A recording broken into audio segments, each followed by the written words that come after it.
noite. Estamos aqui na última apresentação para finalizar o nosso congresso. Muito obrigada a todos que estiveram aqui. A Manuela não está aqui mais presente, mas faço das palavras dela as minhas, né? Porque numa sexta-feira chuvosa e com frio, então muito obrigada a todos que estiveram presentes, principalmente, enfim, a todo mundo do congresso que apresentou e que contribuiu aqui para a nossa discussão. E agora, então, vamos para a última palestra. Eu vou apresentar aqui o nosso palestrante, o Rodrigo Barros. Eu não vou saber pronunciar, eu acredito que seria Gewer. Tá bom, desculpa. E, bom, o Rodrigo possui, então, graduação em Psicologia pela Universidade do Oeste de Santa Catarina, mestrado em Psicologia Social pela Pontifícia Universidade Católica do Rio Grande do Sul, doutorado em Psicopatologia e Psicanálise pela Universidade Denis Diderot, francês, em 2012, estágio pós-doutoral em Filosofia na Universidade de Coimbra, é professor do Instituto de Psicologia e do Programa de Pós-Graduação em Psicologia e em Filosofia na Universidade Federal de Alagoas, integrante dos grupos de pesquisa Epistemologia e Ciência Psicológica, da UFAL, Filosofia e Psicanálise, Subjetividade no Pensamento Contemporâneo e Subjetividade e Sociedade. Bom, passo agora a palavra ao professor. Muito obrigada por estar presente.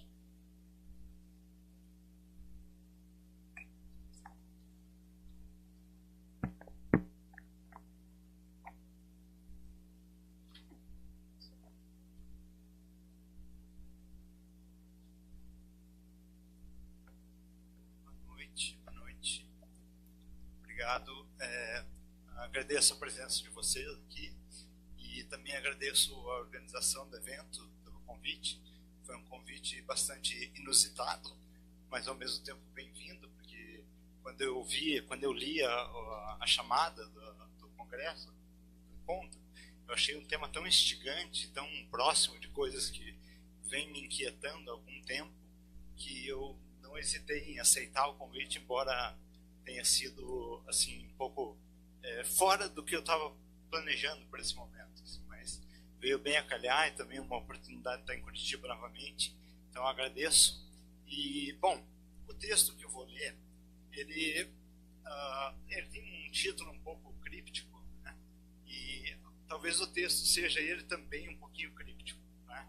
Porque se trata de um conjunto de reflexões em torno desta citação que vou ler em breve, do Jung, e que faz parte de um texto específico de Jung, e que tem me causado uma série de reflexões ao longo do tempo.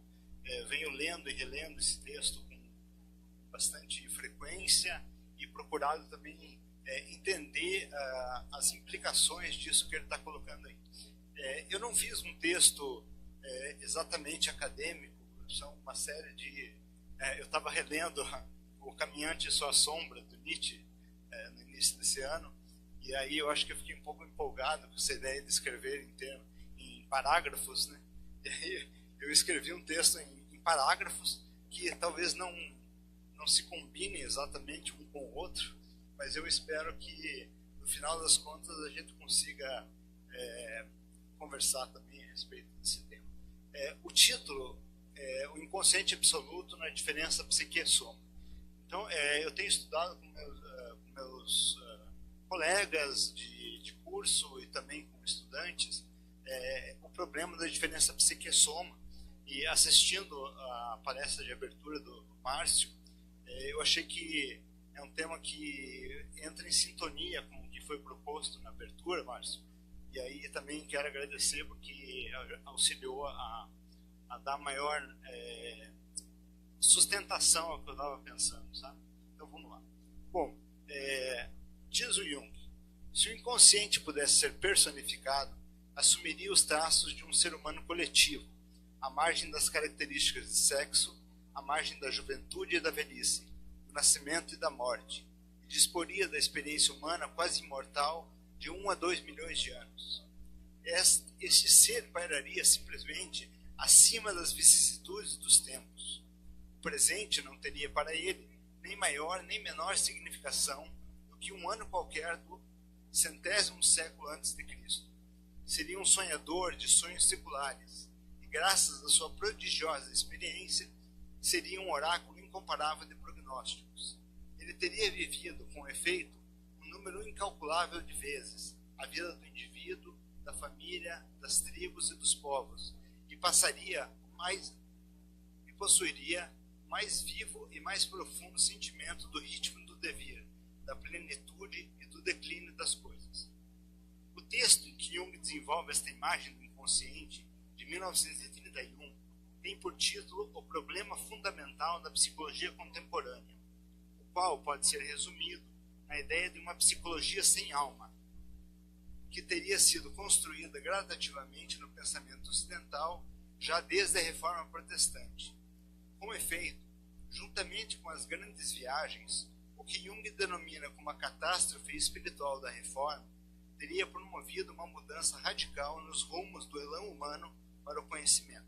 Bom, cabe aqui só um parêntese, né, que quando o Jung está falando de elan humano para o conhecimento, ele está basicamente se referindo ao europeu e ocidental, né, como em muitas partes do texto dele tem essa questão aqui da antropologia europeia e ocidental, que acaba resumindo o que seria todo o elan humano para o conhecimento. Colocada essa ressalva, né, a gente pode continuar. Então, juntamente com as grandes viagens, o que Jung denomina como a catástrofe espiritual da Reforma teria promovido uma mudança radical nos rumos do elan humano para o conhecimento. De uma propensão vertical, dirigida ao alto e representada espacialmente pela arquitetura gótica, para uma tendência horizontal, culminando esta no materialismo científico e no império da razão instrumental. Esta mudança de eixo favoreceu, por certo, o manejo da vida cotidiana e nos trouxe do autômato ao ciborgue num breve lapso de tempo. Entendido também como um tempo em que o antropos poderia sair de sua minoridade auto-infligida, tempo de liberdade de pensamento e exercício autônomo da razão. Né? Estamos no texto do Kant, né, o que é o esclarecimento. Teria havido um momento de despertar do sono dogmático, segundo a fórmula do Kant, facultado a quem se dispusesse à travessia da heteronomia à autonomia. Este, ao menos, é o desenho de certa ficção ocidental, que se estabeleceu entre nós com a potência de um mito, produzindo efeitos palpáveis e paradoxais. Se não houvesse ferrovias para afastar meu filho de casa, não haveria necessidade do telefone para ouvir sua voz, diz Freud em Mal-Estar na Cultura. Se a tomografia computadorizada pode auxiliar a salvar uma vida aqui e outra acolá, a mesma energia atômica faz gozar o fantasma da aniquilação total da vida. A expansão vertiginosa de colonização dos processos reais pela via da ferramenta e do conceito, coaduna-se, todavia, com outra forma de sono dogmático, o sono dogmático dos despertos do sono dogmático, a cegueira causada pelo iluminismo. Afirma-se que o Tao Te Ching afirma: o excesso de luz cega a vista. Com efeito, um novo tipo de mistério subiu até nós dos confins das profundezas da alma, reivindicando seu lugar na arquitetura luminosa da razão. Não mais uma figura de divindade, demiurgo ou leviatã, mas igualmente luminoso em seu caráter e igualmente temperamental, capaz de despertar terror e devoção. Das representações obscuras em Kant ao inconsciente absoluto em Friedrich Schelling, Carl Gustav Caros e Eduard von Hartmann, a gradativa substituição da divindade por um conceito que, mesmo em sua absoluta negatividade, não escapa à sina iluminista de dominar, inclusive as sombras. Embora estas, as sombras, sigam irredutíveis e resistentes ao esclarecimento, assinalando, desta forma, seu caráter propriamente demoníaco. A introdução do inconsciente na equação da diferença alma-corpo, né, psique-soma, consolida a relação intrínseca entre intuição, instinto e irracionalidade, uma imagem que ela é, por si só, racionalizante do submundo do funcionamento da vida, que foi sistematizada pelas psicologias dinâmicas.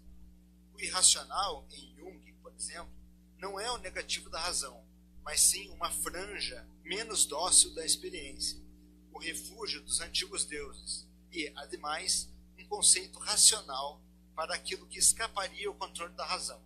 Então, o irracional ele não funciona como negativo da razão. O negativo da razão será a desrazão. O racional é uma outra forma de pensamento e, nesse sentido, é uma forma também racional de capturar um certo funcionamento psíquico que vai ser racionalmente denominado de irracional.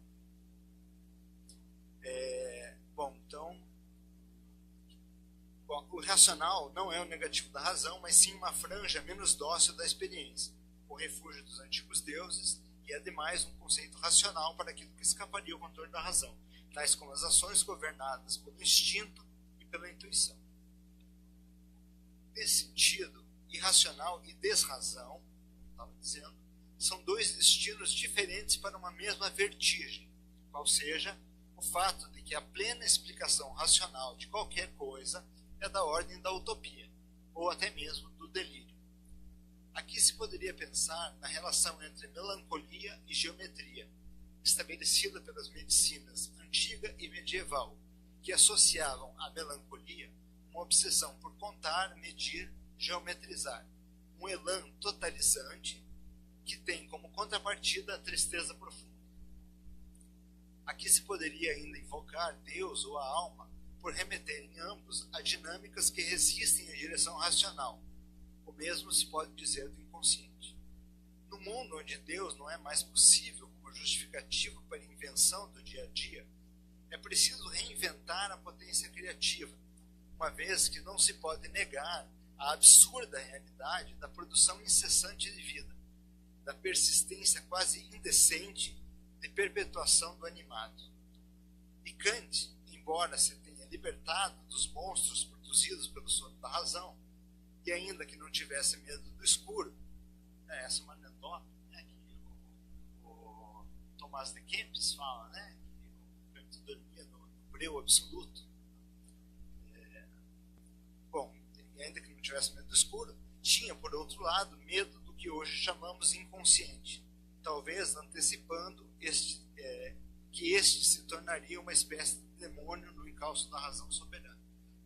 O Kant se refere não exatamente à noção do inconsciente, mas ao que está no campo do inconsciente, várias vezes na antropologia, do ponto de vista pragmático, sempre de uma maneira um pouco tensa em relação ao que seria o que hoje nós denominamos como campo do inconsciente, que ele vai falar do furor poético, por exemplo. Convidado ou não, Deus estará presente. Jung gravou esta frase em latim, vocatus atque non vocatus Deus aderit. Jung gravou esta frase num pórtico à entrada de sua casa, esculpiu em pedra para não restar dúvidas quanto ao peso do que pode nos tombar sobre a cabeça. Não seria esse o mesmo destino reservado ao inconsciente, de estar presente, queiramos ou não, e tanto mais quanto queiramos que não esteja, seguindo aqui a fórmula do recalque? Em seu livro, Os Demônios de Gödel, no qual traça um relato da vida de Kurt Gödel, Pierre Cassaut-Noguès, Kurt Gödel é um lógico do século XX, Pierre Cassaut-Noguès afirma, cito, nossas crenças, os postulados que determinam o nosso mundo, aprisionam-nos numa imagem do mundo que pode ser falsa e, não obstante, intransponível. Fim de citação. O racionalismo moderno não se converteu precisamente num tal sistema de crenças que condiciona toda a nossa aproximação à vida? E não representa este racionalismo de inspiração francamente materialista uma mundivisão? O tão aludido inacabamento da ciência, parte do potencial de sedução que este mito alberga, pode confundir os termos da equação. Os ares de perpétuo avanço, ainda que não linear, mascaram a metafísica que também avança como fantasma, como sombra no céu claro da razão. No que diz respeito ao problema da longeva diferença psique-soma, Fernando Vidal e Francisco Ortega delineiam o quanto quanto à perspectiva do que denominam como sujeito cerebral, uma figura antropológica, nos termos de Fernando Vidal, embora se alimente de pesquisas laboratoriais, exames de neuroimagem e, no geral, em toda a tessitura discursiva da cerebralidade, estão sobretudo fundamentadas numa crença ontológica que direciona perguntas e respostas. Assim é que a premissa de o cérebro ser a raiz de onde surgiria a mente aparece como argumento unificador dos estudos neuro, de resto bastante heterogêneos, sem que isso exija maiores explicações.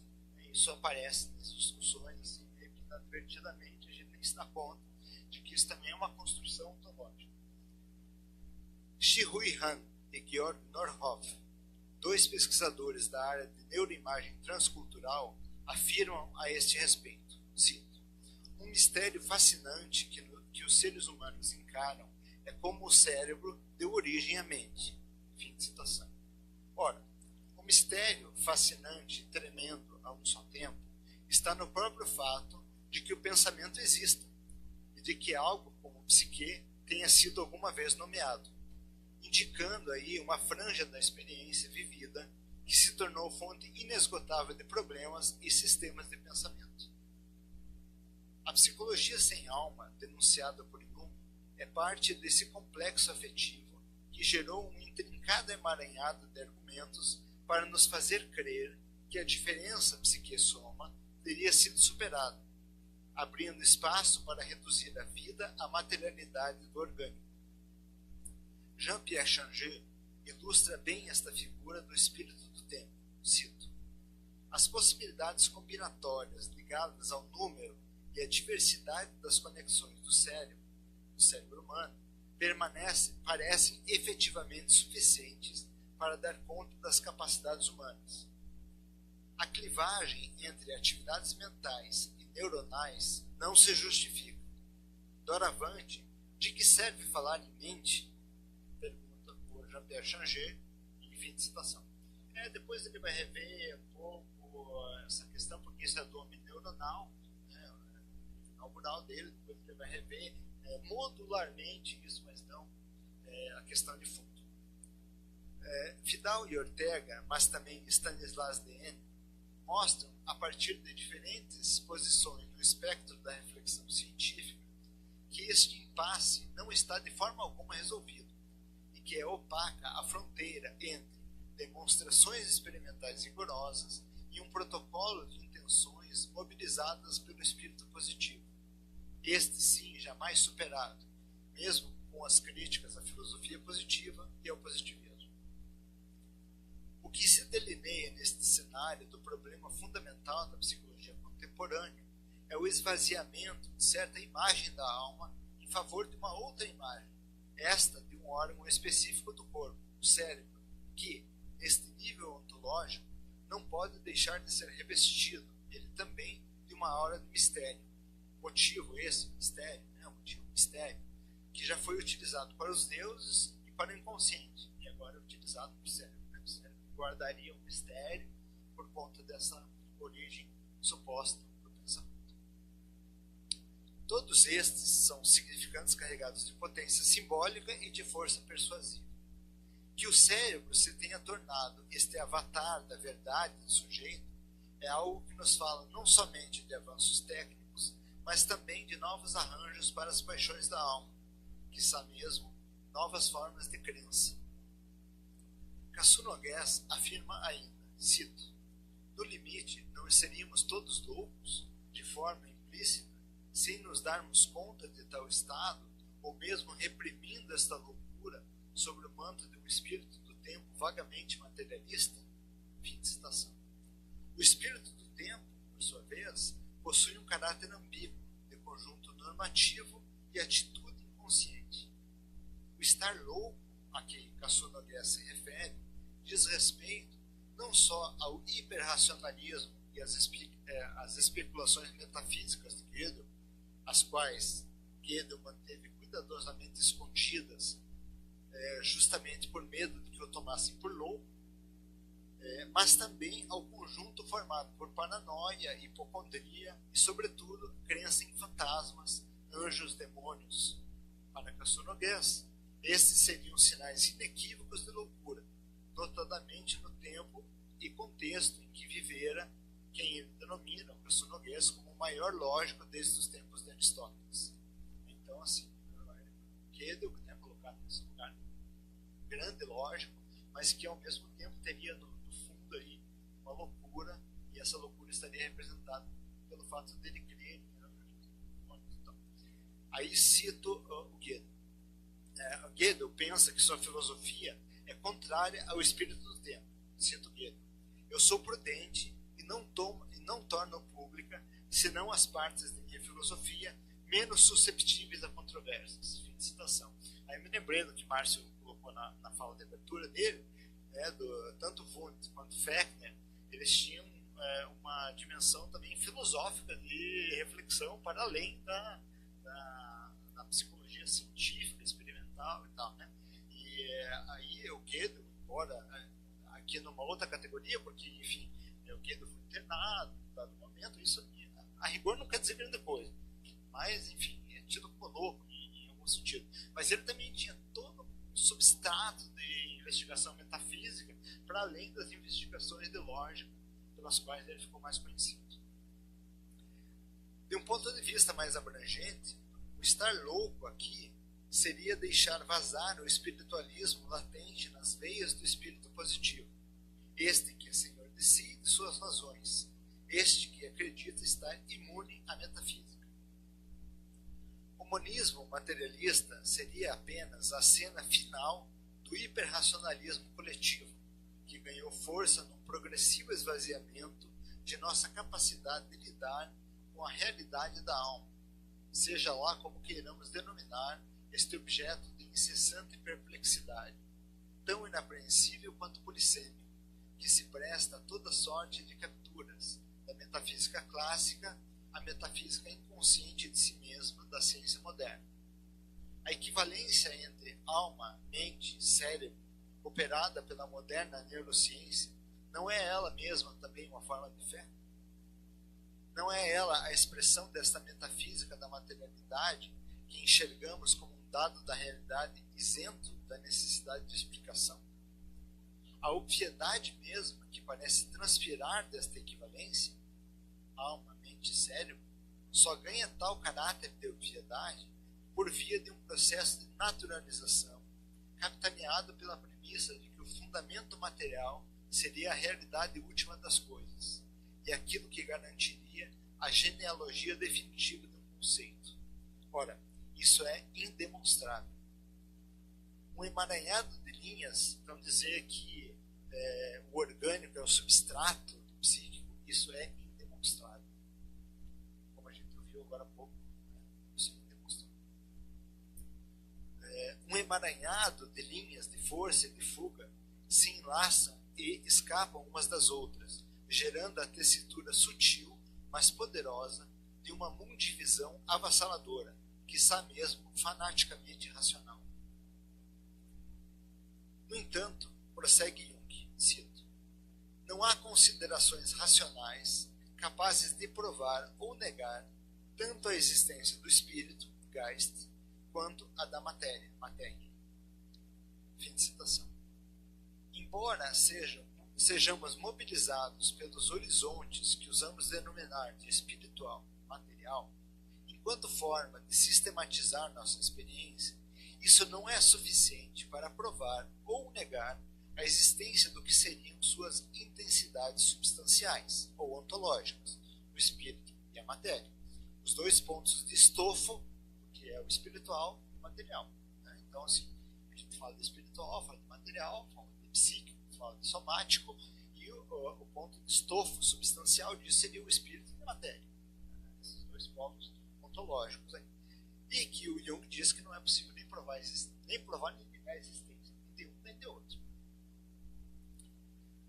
Ambos os termos guardam uma dimensão simbólica e uma dimensão de abismo. E o espírito da época direciona em grande medida o alcance da reflexão possível acerca destas duas inquietantes franjas de nossa experiência. Em Paralelismo Psicofísico, Henri Bergson avança esta questão afirmando que, Cito: não existe nenhum modo conhecido ou concebível de se provar a impossibilidade de um fato. Fim de citação. É inconcebível, pois, provar a impossibilidade da ideia de uma alma autônoma. Para permanecer na linguagem asséptica adotada por Jung, ou a afirmação da substancialidade da alma, sendo esta ideia, por si só, um fato. Mas tampouco se pode provar sua possibilidade, apressar-se-ia dizer o materialista convicto de sua convicção. E isto é certo, não há o que disputar aqui. Mesmo se a crítica do materialista convicto de sua convicção implique uma sutil passagem de nível explicativo entre o fato enquanto um objeto ideal e a ideia enquanto fato da experiência.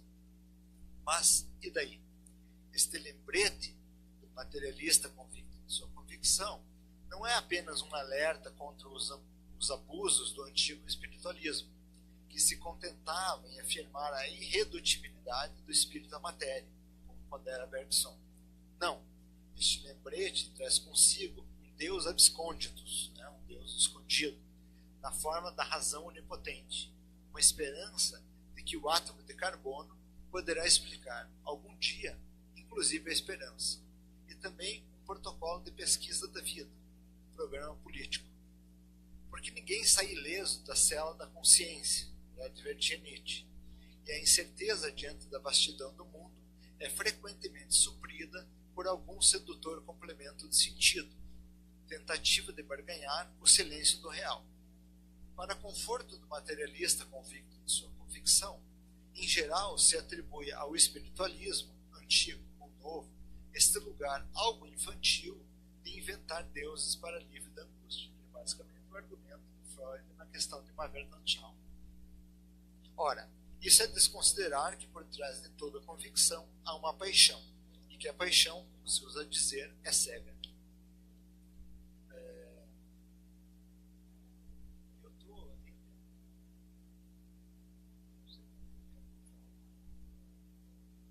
23 minutos.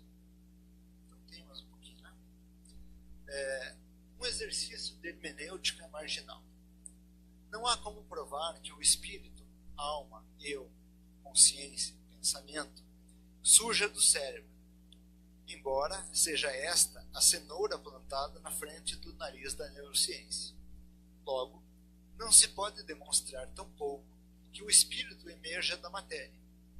Por esta via, não se pode também excluir a possibilidade de que o espírito seja anterior à matéria e que, por conseguinte, a matéria seja um epifenômeno do espírito, ao invés de um espírito ser um epifenômeno da matéria, conforme fomos moldados a crer dentro do espírito da cerebralidade que nós vivemos hoje. Então, para nós é muito fácil fazer a afirmação de que a psique surge do organismo. Mas a gente não consegue fazer a formulação contrária, de que o organismo surge da psique. Embora ambos sejam igualmente válidos e igualmente enfim, tem o mesmo valor. Por esta via, consolida-se a afirmação de Jung de que não se pode provar ou negar a existência da matéria, pois esta também pode ser, por mais dura e árdua que seja, tão somente uma emanação do espírito, como o sabe desde há muito tempo o gênio maligno, que foi citado hoje, e como desconfiava também Descartes. Em sua inspiração kantiana, Jung nos está a advertir que, uma vez lançado no campo do debate intelectual, tanto o material quanto o espiritual estão sujeitos ao escrutínio da razão, e neste âmbito, ambos são incapazes de demonstrar racionalmente sua antecedência um em relação ao outro. Já na esfera do empírico, a moderna pesquisa em neurociência continua incapaz de responder à crítica de Bergson ainda no início de sua trajetória nas aulas de psicologia e metafísica, cito Bergson. Nunca nos farão compreender como um movimento de moléculas pode ser uma ideia. A identificação entre coisas que não têm nenhuma relação é absolutamente ininteligível. Nenhum sistema metafísico é obscuro a tal ponto. Fim de citação. Deus é um fato. Gênio maligno é um fato. Alma é um fato. Inconsciente é um fato. Mas de que tipo de fato estamos falando ao falar de fatos? Todos os fatos se equivalem? O certo é que todo fato é uma fatalidade inscrita na tessitura da vida. Convidado ou não, Deus estará presente. A frase do Jung. Esta é uma verdade inconveniente, desde sua enunciação, pois uma vez enunciada, existe ao menos como uma forma qualquer de fato de enunciação. Afirmar, por outro lado, que estes fatos sejam apenas fatos de enunciação é um ato de fé equivalente a dizer que seriam a face sensível de alguma outra coisa qualquer. Cito Jung.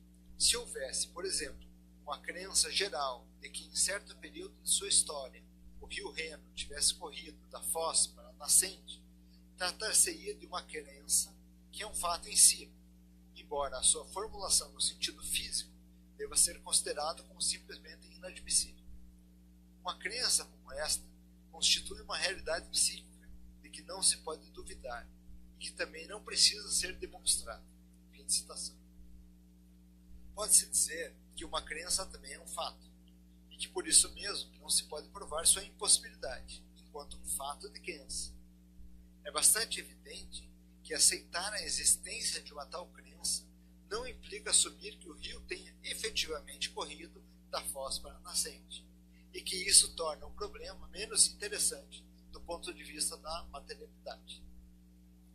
No entanto, para além disso, assinala Jung, a realidade psíquica é dinamismo que se mostra efetivo, apesar da mais sensata admissão dos processos físicos. E aí começa o problema, porque as pessoas, apesar de admitir que o rio corre da nascente para a foz, podem também acreditar que tenha havido um período em que se corria da foz para a nascente.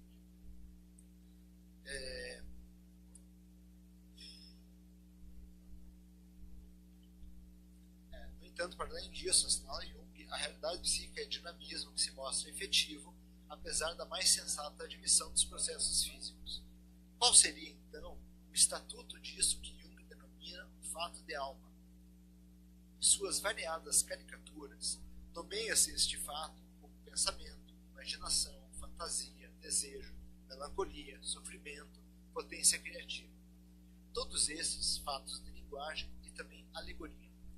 Todos estes capazes de produzir vida ou morte. Cito Jung novamente. Há verdades psíquicas que não se podem explicar, demonstrar ou negar sob o ponto de vista físico. Fecha aspas. E que são, não obstante, ativas na produção de comprometimentos, adesões, respostas. Um exemplo disso é a própria alma, outro também a matéria. E o que seria esta matéria, que também é um fato sobre o qual não se pode provar ou negar a existência? A tradição filosófica ocidental nos ensina que a matéria é definida a um só tempo como sujeito, potência, extensão, força e também lei, massa, densidade de campo. No entanto, a primeira menção, quando se trata de tentar definir a matéria, remete invariavelmente ao termo de onde deriva o termo matéria, a palavra grega hylé. E sobre hylé, aprendemos que, antes de mais, trata-se de uma denominação para bosque, ou mesmo para espaço selvagem, nisso se distinguindo inicialmente de dendra, árvores ou mato ou madeira para lenha, embora também ganhe esses sentidos, uma vez que a floresta precede a madeira para queimar, e também o fogo, do contrário, não haveria o que queimar. Em seguida, na definição de matéria de Hillel, o itinerário da sublimação. Hillel como matéria do que uma coisa é feita, que Aristóteles, como matéria de um poema ou de uma obra literária. Hillel também como resta, como borra de vinho. Todos esses termos, todas essas denominações para as quais se utilizava o termo.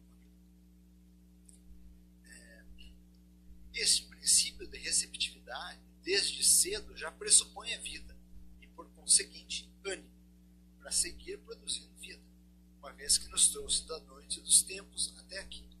O termo matéria, aplicado a um conjunto de átomos que se espremem a ponto de explodir e gerar a vida, é um ilosoísmo no sentido mais estrito do termo. mencionado Deus escondido nos cômputos, disfarçado de puro acaso de eventos fortuitos, aparece agora no palco como um Deus ex machina, puxando o universo para fora do nada. Tanto quanto o espírito, também a matéria possui uma dimensão mítica, e o materialismo moderno expõe seu caráter mitológico na ideia de que a vida e a consciência teriam surgido da matéria. A moderna especulação científica utiliza argumentos elegantes, como os da teoria da evolução ou do princípio antrópico, para tentar acalmar os ânimos e convencer seus fiéis de que tudo está sob controle, que as lacunas ainda serão supridas pelo esforço conjunto da ciência. Não ficarei surpreso, afirma Richard Dawkins, se, daqui a poucos anos, os químicos anunciarem que conseguiriam parir uma nova origem da vida em laboratório, nisso retomando o Fausto do Goethe. Este é um exemplo da confusão entre o bosque e a madeira para a lenha, ou do fogo como princípio universal e o fogo que queima a madeira para a lenha. Em outros termos, nossa sempre renovada capacidade de tomar a parte pelo todo, induzindo a ideia de que o pequeno quadrante do real, escrutinado pela ciência, responderia pela integralidade dos processos reais. Não espanta que de tamanho obscurantismo acabem surgindo escatologias seculares, como o eco, a eco-ansiedade é uma maneira de expressar, essa escatologia secular, e formas laicas de milenarismo. O que causa espécie, isto sim, é a passagem da matéria impregnada de vida para esta matéria amorfa e vazia que nos serve de referência imaginária quando pensamos matéria, e que ainda assim segue sendo a origem fortuita da vida. Cito Dawkins. Por mais improvável que seja a origem da vida, sabemos que ela aconteceu na Terra porque estamos aqui. Fim de citação. Uma tautologia grotesca. O cérebro, como origem e sede do eu, que outrora foi a alma, é uma resultante tardia e erudita deste mito moderno. O encefalocentrismo de nossos tempos, que parece não exigir explicações e que ganha estatura de quase dogma, é um construto sócio-histórico que prevaleceu a tese oposta do cardiocentrismo, a disputa sobre a sede das faculdades da alma. Então, na medicina grega havia essa disputa entre a alma que está localizada na região da cardio, na região do encéfalo. O acaso, a chance, a improbabilidade, o fortuito, o aleatório parecem suficientemente inteligentes como explicação, pois em sintonia com a tessitura de sentidos que compõe a figura contemporânea do Anthropos. Uma vez assumida a premissa, tudo decorre naturalmente, sem sobressaltos, ainda que com explosões de estrelas e escalas de grandeza tão desmesuradas que prestam com facilidade a fascinação, ao mistério fascinante do qual falava Rudolf Otto em O Sagrado. O mesmo se poderia dizer do design, que também parece inteligente. Uma vez assumido como premissa, também garante seu corolário de explicações. E novamente Jung, cito, nada impede a especulação intelectual de ver na psique um fenômeno bioquímico complexo, reduzindo-a, assim, em última análise, a um jogo de elétrons, ou, pelo contrário, de declarar que a presente ausência de regras que imperam no interior do átomo é uma vida espiritual. Fim de citação. É possível afirmar, na presente conjuntura, que a tendência natural, ou antes naturalizada, seria a de tomarmos a psique por um fenômeno bioquímico, condenando a hipótese contrária às galés do obscurantismo, como se se tratasse de um arcaico resíduo do pensamento mágico. Seguindo o argumento de Jung, entretanto, a presente ausência de regras que impera no interior do átomo pode também ser uma vida espiritual, pois não se pode provar ou negar nem a existência do espírito nem a da matéria. E afirmar que o espírito surja da matéria, como vimos, é um salto tão perigoso e incerto quanto o seu contrário, outrora chamado de panpsiquismo. No embate entre essas multivisões, reservadas suas características metodológicas e epistemológicas específicas, o que se perde de vista é o fato de ambas operarem no nível da especulação intelectual. quando se trata de pensar a ontologia que a sustenta. É neste ponto que tocamos a corda do irracional e ouvimos suas dissonâncias. O clima literalmente neurótico que vivemos na atualidade opera de forma decisiva para apagar o processo de naturalização de uma relação de causalidade que está longe de ser evidente, que só nos parece evidente por estarmos imersos, identificados, constelados pela figura antropológica do sujeito cerebral. A rigor, há igual valor em ambas as afirmações, pois ambas estão fora do escopo do empírico e apoiam-se ambas numa espécie de preferência empático-epistêmica que integra aspectos ontogenéticos e filogenéticos, sincrônicos e diacrônicos, muito disso inconsciente, na medida em que nos é legado uma transmissão silenciosa, cujos efeitos se fazem sentir sem alarde nas entrelinhas do cotidiano, em reportagens de televisão, em literatura técnico-publicitária, na fala de técnicos que, por sua vez, são também efeito desta dinâmica social. Assim é que, sem muito nos darmos conta, passamos a acreditar que as neurociências são qualquer coisa de fundamental, e distintas áreas que se associam às neurociências, prossegue ainda Fernando Vidal, são investidas do charme, no sentido de encantamento mesmo, de nos predispor a ouvi-las com fascinação, pois há uma potência publicitária e legitimadora das atividades que se reclamam das ciências do cérebro. O radical neuro produz um efeito de sideração, que é também uma realidade psíquica, independente do alcance prático de suas proposições. Estamos aqui no plano da mundivisão e daquilo que esta arquitetura neurótica e cefalocêntrica produz de efeitos no real, como presentificação de uma dinâmica afetiva que resultaria, na leitura de Jung, no problema fundamental da psicologia contemporânea, que foi o grande tema de seu percurso no inferno durante os anos de construção do Livro Vermelho. Cito Jung. Disso aprendemos que o espírito da profundeza pensa na alma. Ele a vê como um ser vivo subsistente em si mesmo, e assim contradiz o espírito de nossa época, para o qual a alma é um objeto dependente da pessoa, que se deixa julgar e ordenar, e cuja extensão nós podemos compreender. Fecha aspas. É interessante notar que, nesse livro, Jung só usa o termo inconsciente uma única vez, como adjetivo, muito embora não esteja falando de outra coisa o livro inteiro, citando o inconsciente. Isso nos permite afirmar, com Belém Castilhanos Rodrigues, que há vários nomes para o inconsciente, ou ainda que o inconsciente age independente de sua mediação. Convidado ou não, Deus está presente, da mesma forma, acaba aparecendo aqui. Já cheguei nos 40 minutos. Não, você não acredita mais. Então, ainda. Então, por favor, paciência.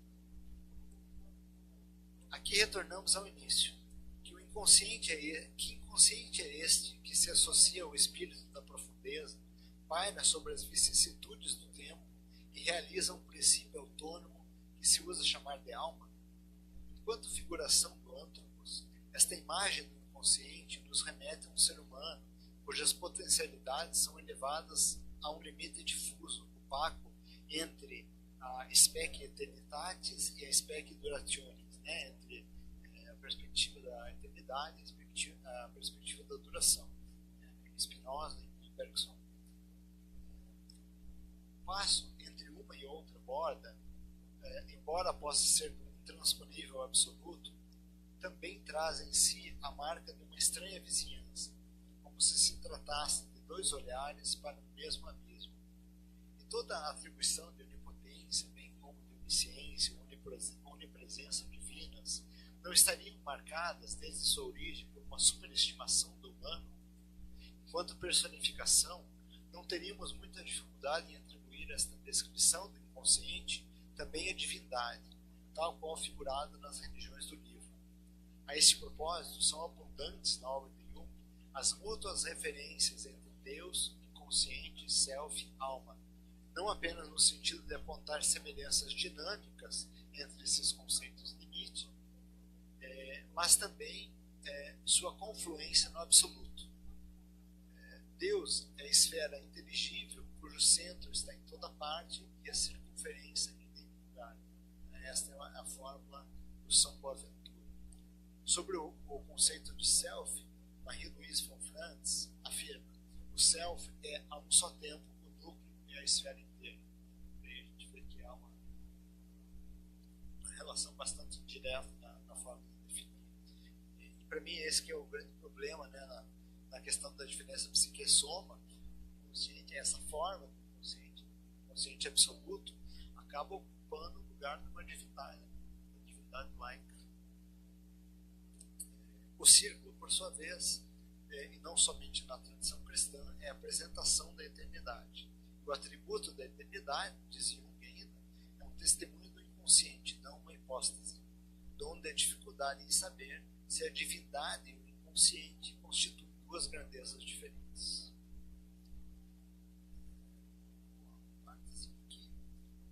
Um texto um pouco anterior, este de 1928, A Energia Psíquica, Jung resume a essência do problema aqui debatido e que tem como limite ontológico esta figura do inconsciente absoluto nos seguintes termos: uma psicologia para a qual o fato psíquico é um epifenômeno melhor faria se denominasse fisiologia do cérebro.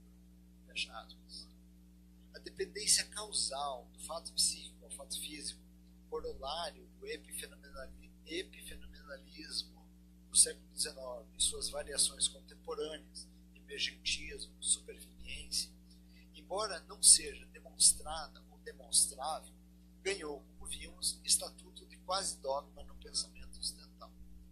Todo o debate em torno da impossibilidade de se provar ou negar a existência do espírito e da matéria aponta para este problema, e os argumentos enunciados por Jung mostram sua opção por uma regra de parcimônia, suspendendo os juízos causais e acentuando a ótica das relações de movimento. Esta postura permite que sua teoria se construa com base num correlacionismo complexo e não na causalidade. Jung parte do fato psíquico como um dado da realidade.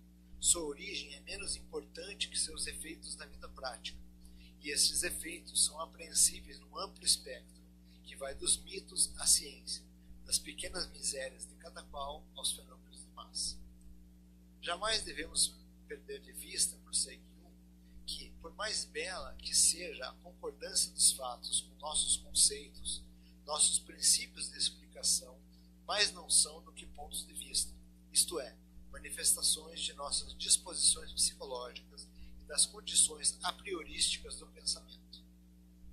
Podemos até conceder que tais condições a priorísticas tenham qualquer coisa de universal, mas a elas se somam as disposições psicológicas, o que vimos de forma bastante plástica no Goethe. E essas disposições são invariavelmente sobredeterminadas. O tema que nos ocupa aqui mostra isso de forma explícita, pois o encefalocentrismo se constitui não somente como efeito de descobertas científicas, mas também como resultante de uma mundivisão que sintetiza diversos aspectos da experiência de vida, o que permite dispor no mesmo retrato os aceleradores de partícula, a ressonância magnética e o soft power do colonialismo europeu. No que diz respeito à diferença psique-soma, por mais que disfarcemos as consequências do monismo materialista através de formas amenizadas, como o dualismo de propriedade ou fisicalismo não redutivo, ele sempre resultará no esvaziamento do fato psicológico, tendo em vista sua suposta, mas aceita como evidente, dependência do fato físico. Esse é um efeito prático do problema fundamental da psicologia contemporânea, efeito esse que se estende também às áreas de reflexão e intervenção da psicologia. O inconsciente, nesse sentido, resta como um agente perturbador, espécie de imigrante ilegal, um lembrete de que a potência criativa é também potencialmente disruptiva e não aceita as fronteiras artificiais forjadas pela razão que se crê soberana.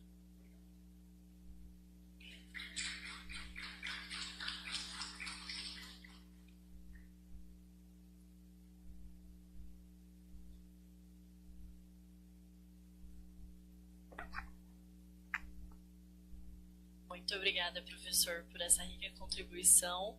E agora a gente vai ter um espaço para conversar. E alguém tem alguma pergunta, alguma questão? Sim.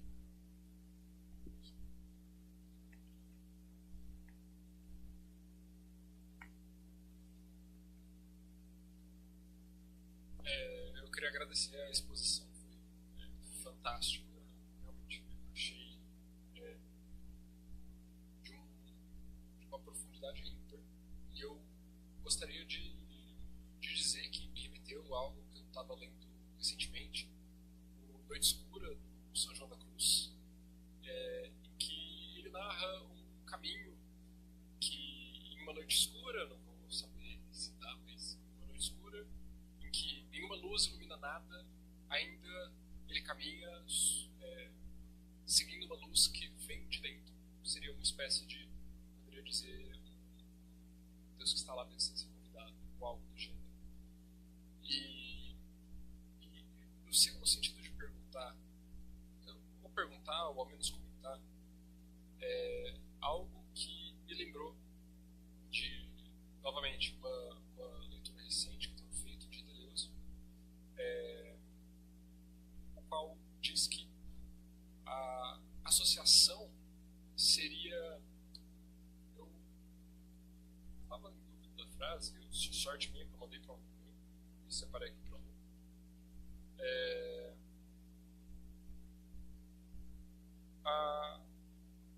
As ideias, elas seriam ligadas no espírito. E essa ideia me intrigou bastante. Eu tenho uma leitura melhor de uma espécie de hegelianismo, mais do que de Deus. Mas as ideias serem ligadas no espírito me trouxe um pouco do que você falava da inacessibilidade do conhecimento do espírito e da matéria, fundamentalmente inacessíveis. Mas a ideia do espírito não ser algo, mas ser um local em que as coisas acontecem, assemelhou a ideia do rio, de por onde ele vem, por onde ele vai, como ele ocorre. No final das contas, se o sujeito pode assim ultrapassar o dado, é porque ele, no espírito, é antes de mais nada o efeito de princípios que ultrapassam o próprio espírito. E, por fim, eu acho intrigante esse tipo de leitura que realmente coloca um xeque uma espécie de, em algum momento de encefalismo antropológico, algo do gênero, encefalocentrismo. Ótima expressão. Perfeito. Excelente expressão. E coloca um cheque nisso e traz à tona questões que poderiam ser novas, por exemplo. Sim, novas para essa cultura. Mas justamente o que é o espírito, né? O que é a matéria, às vezes não como uma coisa, mas como um local em que as coisas ocorrem, deixa-me extremamente intrigado de seguir essas leituras com essa crítica ao espírito, talvez não como uma coisa, mas como um caminho, um lugar que as coisas ocorrem nele.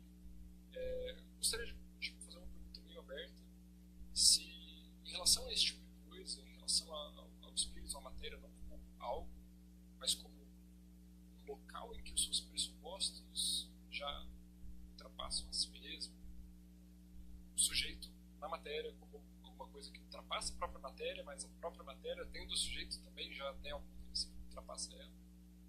Você teria alguma consideração, algum pensamento, principalmente em relação a essa frase?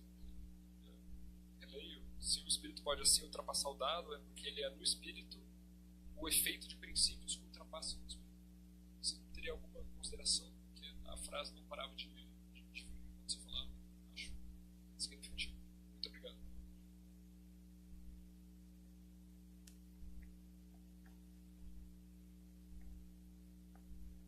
Obrigado, Luciano.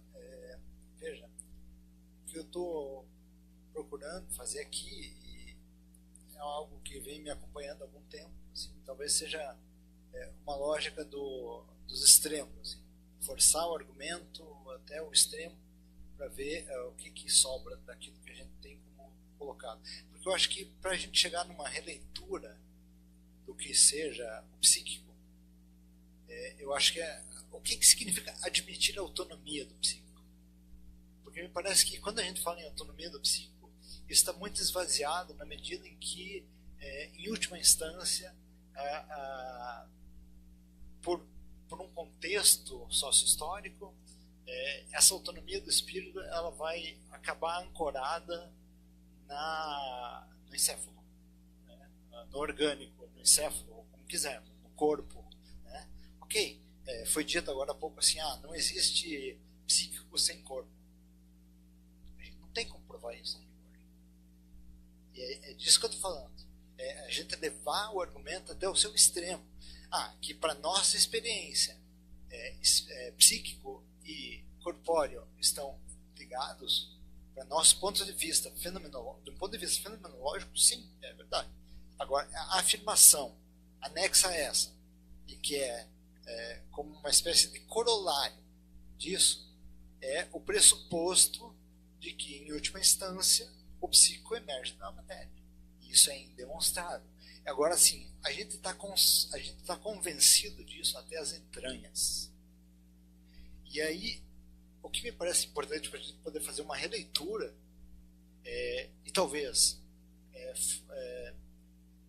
dar à psicologia o lugar de direito dela, de uma ciência, de fato, a parte integralmente, é preciso passar por essa, no meu entendimento, é preciso passar por esse esforço maiêutico aí de desconstrução desse conjunto de premissas que não nos permitem entender a radicalidade do que é a autonomia da psique. Porque isso nem o Jung chegava. Né? O Jung deixava isso cair no vazio. Porque quando o Jung, quando eu coloquei aqui no final, né, de que ele trabalha mais com uma ideia de correlação complexa, que ele não faz raciocínios genealógicos, na verdade ele está se defendendo do ponto de vista teórico. Porque, enfim, ele foi acusado de teólogo, de ateu, de tudo, né, na história dele. E do ponto de vista da teoria, ele é muito coerente nesse sentido. O Freud é mais ousado. Né? O Freud propõe uma metafísica, né, uma genealogia, né, de origem da cultura, origem enfim, da religião. Né? E aí, nesse sentido, ele está mais, digamos, submerso nessa metafísica da materialidade, em última instância, da cerebralidade. Mas eu acho que o Jung também está, em alguma medida. Assim. Ele utiliza um princípio de parcimônia, porque quando ele fala em autonomia da psique, aí ele vai buscar, então, nos místicos, né? Você citou o São João da Cruz, ele vai buscar os místicos, ele vai buscar o pensamento oriental, a alquimia, tal, essas coisas todas, de forma a ilustrar o que seria a autonomia da psique. Mas, em última instância, ele sempre vai remeter isso à consciência, né? Ele sempre mantém um certo nível ali de tentativa de não avançar a especulação metafísica. E eu acho que essa é a forma do Jung ceder ao contexto que a gente vive, disso que o Fernando Vidal denomina como encefalocentrismo. E aí eu penso que a gente precisa provocar mais isso. Em última instância, aceitar como hipótese a autonomia da alma da sua forma mais radical, da metempsicose, por exemplo, que a gente toma só como uma figura. Mas isso significa que a alma já está dominada. Por isso aquela inquietação do Jung no livro vermelho, né? Quando tem o embate do espírito da profundeza com o espírito do tempo, né? Que o espírito da profundeza diz para o espírito do tempo, enfim, esse livro é uma loucura do começo ao fim, né? Mas o espírito da profundeza diz para o espírito do tempo: olha, eu não sou exatamente isso que você acredita que eu sou, né? Eu sou um objeto de estudo, que a inquietação dele ali é porque ele é um psiquiatra de formação. Ele trabalhava num hospital psiquiátrico, preferencialmente, ou assim, sobretudo com esquizofrenia. E então, assim, ele estava revestido desse lugar do saber psiquiátrico, tratando pessoas que estavam internadas e, em alguma medida, identificado com este lugar de que conhece, e que pode curar, né, a alma, iatros, né, que ele tinha o poder de curar a alma porque tinha conhecimento sobre o funcionamento da alma. E aí a questão do livro vermelho é que esse espírito da profundeza, que no fim das contas são vozes que ele escuta, vem para mostrar para ele que, opa, peraí, não é bem assim, né? Esse recorte é um recorte muito limitado. E aí, bom, todo o processo dele de tentativa de elaborar isso, durante 28 anos, né, tentando elaborar esse negócio, e abandonando essa elaboração para entrar no estudo da alquimia. Mas o quanto isso tomou conta dele, nada além daquilo que ele considerava como o objeto psíquico, o objeto psicológico, recortado de uma determinada maneira, funcionando de uma determinada maneira, respondendo a determinados critérios, que a psique então seria algo superior a isso. Não sei se ajudou. Obrigado.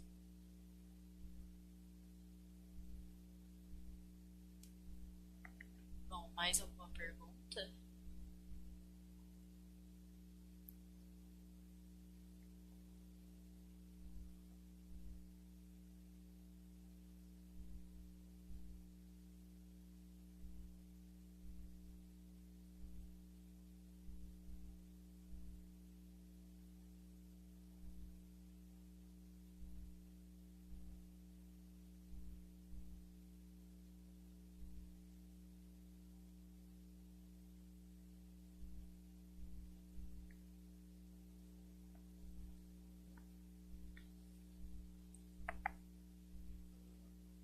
Eu acho que não se comprometer é muito forte, né? Porque ele passa a obra inteira discutindo esse problema, né? E esse texto que eu estou trabalhando agora mais diretamente é de 31, metade de carreira, assim, né? Já estava com um pensamento bem consolidado. Agora ele passa a pegar a correspondência do Jung, ele passa a vida inteira rebatendo coisas, né? Posicionamentos. Um livro mais tardio dele, que eu acho que é 52, que é Resposta a Jó, é um livro de onde eu tirei aquela parte do Rio Reno, né? Aquela citação do Rio Reno e tal, da Resposta a Jó, que é um livro que ele começa com um trecho assim, ao leitor benévolo, e aí ele tenta explicar o que ele está fazendo ali, porque ele vai tratar de um tema que é um tema da religião. Onde é que entraria Jó dentro da estrutura da religião judaico-cristã. E aí, então ele passa muito tempo respondendo também as consequências desse livro, porque tinha gente que acusava de gnóstico. Esse é um outro elemento também, ele tem uma controvérsia muito grande com o Buber, né, em relação a isso. O Buber dizia que ele era agnóstico e ele responde gnóstico, perdão, né? Gnóstico, e ele responde que não, que o que ele está tratando é de uma realidade psicológica, que ele, em momento algum ele faz uma afirmação ontológica de Deus, mas sim da imagem de Deus, que, né, por aí a gente já vê por onde é que ele está se situando. Então, assim, tentando ser mais objetivo. Do ponto de vista teórico, eu acho que ele é coerente de A a Z. E ele permanece numa postura fenomenológica de base. Em nenhum momento ele faz uma afirmação sobre uma ontologia da psique, uma ontologia da divindade, não sei lá o quê, né? Sempre tratando na base da imago. Imago Dei, imago anime. Isso também se aplica ao arquétipo, né? Porque arquétipo é uma ideia metafísica, mas ele também tem o cuidado de dizer assim, não, eu estou trabalhando com imagens, arquetipos.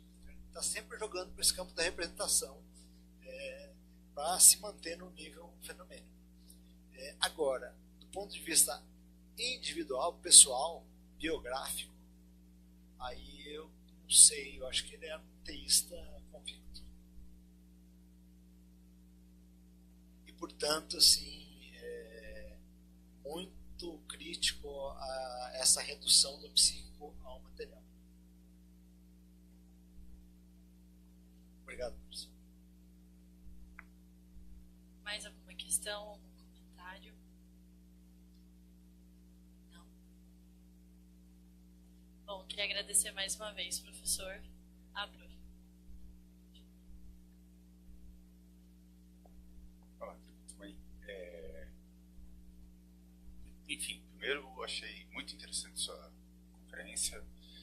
Acho que a provocação envolvida nela é super importante, instigante, né, de como colocar o mar, como explorar o argumento, né, ao máximo numa direção contrária, talvez, a valores já bem estabelecidos da neurociência, não só da neurociência, né, mas vários aspectos da cultura centrados no cérebro e tal, e questionando diferentes formas de materialismo são muito interessantes. Eu acho que absolutamente interessante do ponto de vista filosófico.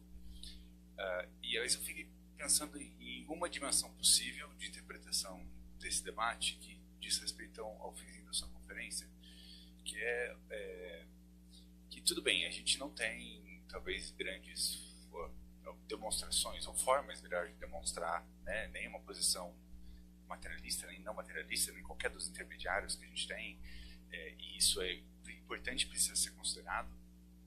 E aí você vai explorar, bom, a gente tem que levar muito a sério uma possibilidade não materialista para discutir a autonomia da psicologia, beleza?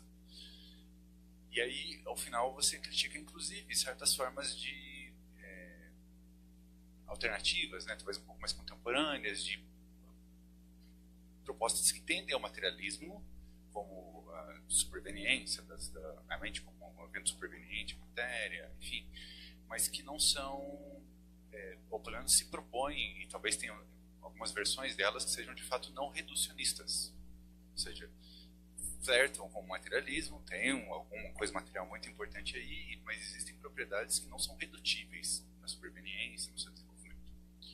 Bom, você parece rejeitar inclusive essas possibilidades, no mínimo, pelo menos como exercício de se pensar isso, né? E aí a minha pergunta vem no seguinte sentido: bom, se a gente tomar um ponto de vista, deixa eu só fazer mais um aspecto. Bom, acho que esse raciocínio é muito interessante e filosoficamente muito instigante. Mas se a gente partir de um ponto específico ou de um critério específico mais pragmático, que eu estou fazendo aqui, nem precisa fazer isso, mas se partirmos de uma perspectiva pragmática desse debate, o que me veio como dúvida é assim: quais seriam as decorrências da gente tomar uma posição abertamente não materialista versus um materialismo não redutivo, não derredutível de algum modo, superveniente, de algum modo desse tipo? Será que faria muita diferença para a autonomia da psicologia uma dessas perspectivas? Porque como exercício é muito legal, vamos pensar, vamos jogar o argumento lá para o máximo e vamos levar muito a sério a ideia da autonomia. Mas será que essas perspectivas que tentam ser não reducionistas já não fazem isso de alguma medida? Ou na prática faria diferença para a autonomia da psicologia uma coisa mais extrema de um lado, ou essas que eu estou chamando aqui de intermediárias do materialismo?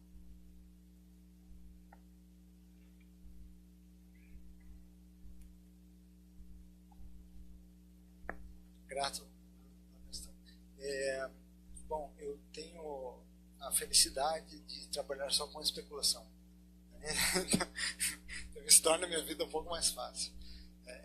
Eu penso que do ponto de vista... Agora sim, esse texto do Jung, né, o Problema Fundamental da Psicologia Contemporânea, ele é um texto muito intrigante também no seguinte aspecto. Ele começa com uma divagação abstrata sobre quando que o mundo ocidental começou a ser monista, mostrando que historicamente é dualista por mais tempo do que monista, discussão do que é espírito, definição, puxando várias culturas, blá blá blá. negócio super especulativo, e ele acaba o texto com clínica. E aí eu ficava me perguntando, tá, que diabos de passagem é essa, né, da especulação para a clínica? E ele faz essa passagem para a clínica dizendo que é uma questão de vida e morte, com morte. E que eu sempre fiquei pensando assim, que de repente, para algumas pessoas isso pode ser muito definitivo mesmo. E eu não sei de que forma, eu acho que isso é uma coisa para investigação da clínica, de que forma alguma pessoa, alguma terapeuta pode transmitir o seu materialismo atávico dentro do campo transferencial. Ou vice-versa, o seu espiritualismo atávico dentro do campo transferencial. E que males isso pode provocar? Se isso está interditado em alguma medida de ser evocado ou de ser colocado como um elemento de análise. Então eu acho que, no fim das contas, do ponto de vista pragmático da clínica, teria um efeito possível de ser pensado. Outro ponto, assim, eu acho que eu tenho discutido com nosso amigo comum Fernando Maragalha, que essa posição aí, que é, como você bem pontuou, é um exercício lógico, uma brincadeira, tá? Assim, que não é bem brincadeira, mas é um exercício lógico de levar ao extremo argumento. Mas que em alguns pontos ele corre o risco de chegar num tradicionalismo, por exemplo. Ou então o que diferenciaria isso de afirmações de falar em línguas, etc. É uma opacidade muito grande a fronteira aí, né? Como é que a gente pode colocar essa discussão sem cair num reducionismo, seja materialista ou espiritualista, né? Porque corre-se o risco, né? Ao forçar para o outro lado, corre-se o risco de tomar o chicote, né? De cair num outro tipo de fundamentalismo, né? Um fundamentalismo espiritualista, digamos, que não é o meu objetivo, assim, eu tenho medo de tropeçar nisso também. Aí, assim, essas formas mitigadas que você está falando, né, não reducionistas e tal, eu acho que elas nos ajudam a manter digamos, um espectro de centro. Tá? Mas que me parece que, como na política, o centro é sempre uma forma de esconder o problema que está debaixo do tapete. Então, é como você falou, há sempre um flerte com o materialismo. E que efeitos esse flerte com o materialismo tem? Eu acho que a gente precisa sempre investigar também quais são as ressonâncias do flerte, né? Ainda que não seja um reducionismo, mas tem um flerte. E é isso que eu acho interessante no argumento do Fernando Vidal, tanto no texto do Sujeito Cerebral, que é mais antigo, né, 2005, quanto nesse livro que ele lançou agora há pouco com o Ortega, que é Somos Nosso Cérebro, né, e aí que ele faz um panorama aí de como que se constitui essa ideia de fundo. E aí quando a gente vê, né, Bruno, eu não sei se aqui no Paraná é igual, mas eu fico acompanhando às vezes as manifestações de profissionais da psicologia que vão falar em TV, vão dar entrevista de jornal, é um caos, porque esse pressuposto da neurociência está dado como uma coisa mais óbvia do mundo. E eu acho que isso é perigoso também. Por que não seria perigoso? É tão perigoso quanto achar que tem fantasma. Então, eu penso que essas formas mitigadas, da superveniência, por exemplo, emergentismo, uma outra forma, eu acho que elas são interessantes como hipóteses de trabalho. Talvez elas nos auxiliem mais no manejo da prática cotidiana da psicologia, mas eu penso que a gente precisa também fazer um exercício de extremos para ver até onde a gente vai.